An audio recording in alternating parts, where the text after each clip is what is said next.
Foi um reza. Uau. Que não manda passeio. Me gosta bastante, estava muito sábio. Obrigada. Cá era bom tom, cá? Cá era boa, cá era ele, não, amor. Inshallah. Música ela só sabe demais, Julieta.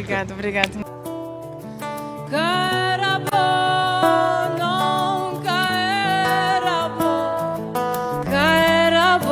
Celui que j'imaginais.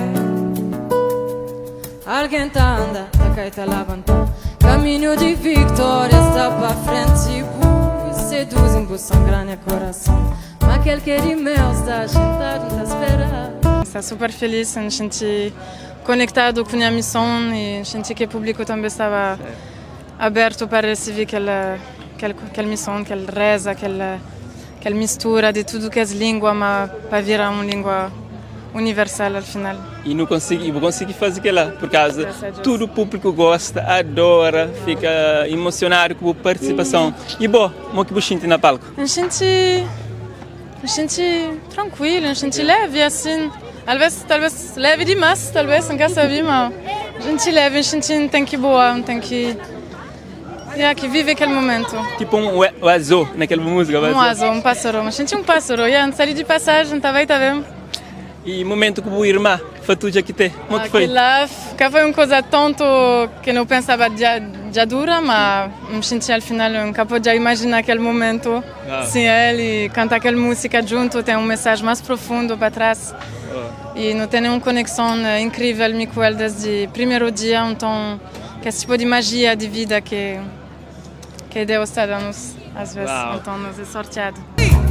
Chico Bararicana, Chico Bararicana, Chico Bararicana,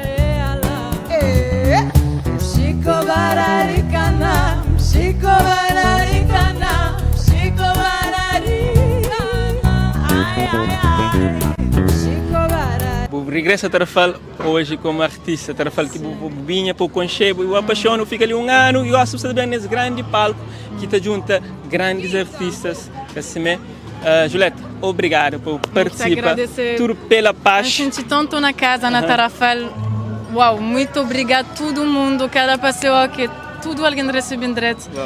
Então, só coisas positivas para contar de aquela terra que acompanhamos desde o início, que foi pena ali. Então, muito agradecer a todo mundo.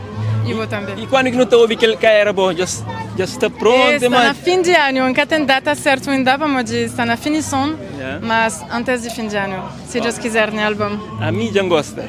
A mim não é Rabi. Sal, com Julieta, eu fico direito, continua a partilhar paz. Minha irmã que encontra desde o primeiro dia na Tarrafal também. Oh não, Saudário, te lembra? Te lembra de Saudário? Te lembra sim, com o princesito. Vai. Alguém tá anda, tá cá e tá levantando. Caminho de vitória está pra frente e seduzindo com sangue coração. Mas aquele que de mel está sentado, tá esperando.